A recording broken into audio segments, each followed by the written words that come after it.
Welcome back to MonkeyTossTV's Comic-Con coverage. I'm so bored. I didn't bring my Game Boy. You didn't bring your Game Boy? No, I thought there'd be games that I could play.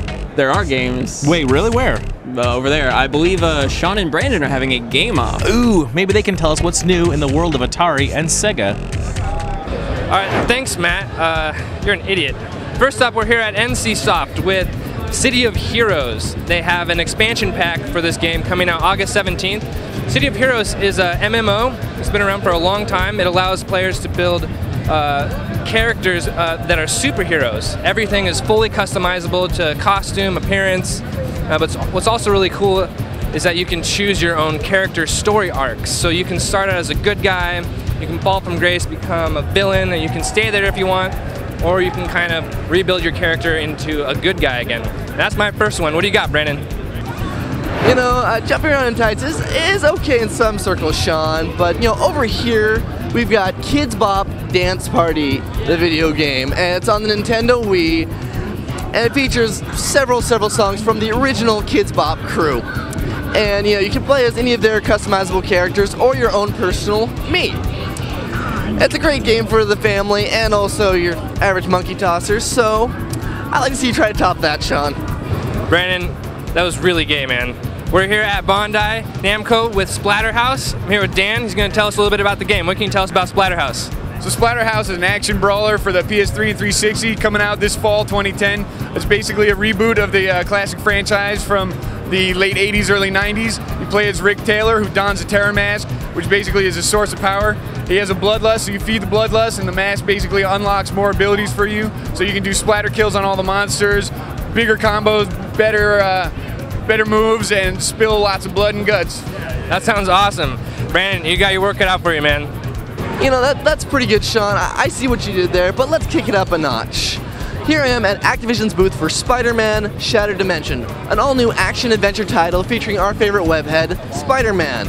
He'll traverse across 4 different dimensions, Noir, 2099, Ultimate, and Amazing. As he defeats foes, he earns experience which unlocks new moves and different health bonuses and other secret things.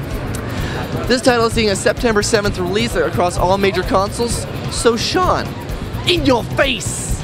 Well done, Brandon. I see you have thrown down the gauntlet, but I'm here at Sony Online Entertainment with Todd, and he's going to tell us about the Clone Wars Adventures. What can you tell us about this new game?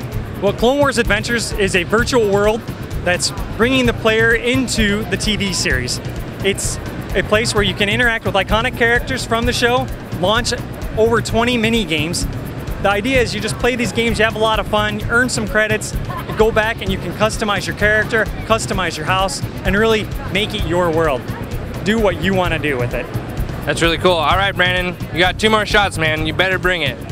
Oh, it's already been brought. Here I have with me is David Bowl of Sony Computer Entertainment. Dave, can you tell us what's going on here? Sure, absolutely. Behind us is Killzone III, exclusively for the PlayStation 3. It's a first-person shooter in 3D. What's really great about this new game is the new environments that we're going into. Behind us, you'll see the frozen shores, a new Arctic level. Later on, we can go into alien jungles and further territories. So the game is available in 3D, but when you go into options menu, you can turn that off. If you don't even have a 3D TV, it's still playable for everybody. Oh, that sounds pretty amazing.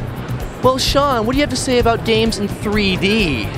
Alright, Brandon, 3D is pretty cool, but it's been around for a long time. What about Rock Band 3? Here's what's new with Rock Band 3. We got 83 new songs, we have a keyboard, and we also have a new mode. It's called a Pro mode, which will actually teach you how to play real instruments. You can learn how to play the keyboard, you can learn how to play the guitar, the drums. You can actually use real stringed instruments as controllers, and we also have harmonizing vocals. So you can actually have 7 people playing this game with 3 singers harmonizing over the top of each other. We are running out of time, Brandon. You better bring us your money shot, man. Well, you see, I saved the best for last at Capcom's booth, because they are showing off Marvel vs. Capcom 3, a highly anticipated sequel of what is considered the best fighting game of all time, and that was 10 years ago. It features a wide variety of characters from both Capcom and Marvel's universe. The battles are crazy, outrageous, you can do all kinds of finishers and super moves. It's a comic book and video game orgy for the masses. And this game is getting a spring 2011 release for all major consoles. And now, Sean, I don't think you can top this, but I'd like to see you try. All right, Brandon, well, that's no contest. I'm staying here at Red Faction Armageddon with Drew. And Drew, what can you tell us about this awesome new game? Well, Red Faction Armageddon takes place about 50 years after Red Faction Guerrilla. And in Guerrilla, everyone lived on the surface of Mars, and now there was an event that's driven everyone underground. And while they were down there kind of rebuilding society, they've awoken some creature that lived beneath the surface, and now it's going through and kind of killing everyone in the area. Excellent, and tell us about the guns that we got available to us. Yeah, with our guns, Red Faction is all about destruction, and so any man-made structure in the game can be completely destroyed with physics-based destruction, and so all our weapons are based around explosives and whatever you can use to bring the buildings down, especially our magnet gun. And that is it from us. Brandon, I'm sorry, man, but that's game over. Thanks, guys. But I think the real winner here is video games. Man, we've talked a lot about video games and movies, but let's get back to the basics. Comics. It's in the name, Comic-Con. So, did you know that a lot of these video games came from comic books? For example, Marvel vs. Capcom 3. It's gonna be awesome, but it comes from Marvel Comics. Duh. Also in the name. We've got DC Online, the massively online multiplayer RPG featuring all your favorite DC Comics characters and some of the ones you don't like.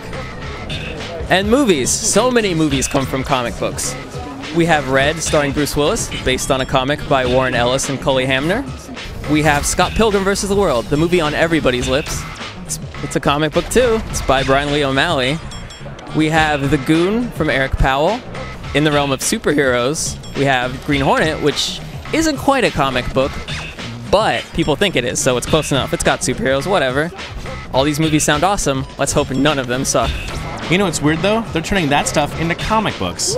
What? For example, in the vein of movies, The Expendables, the action blockbuster of this summer, has just finished its 4-issue miniseries wrap-up.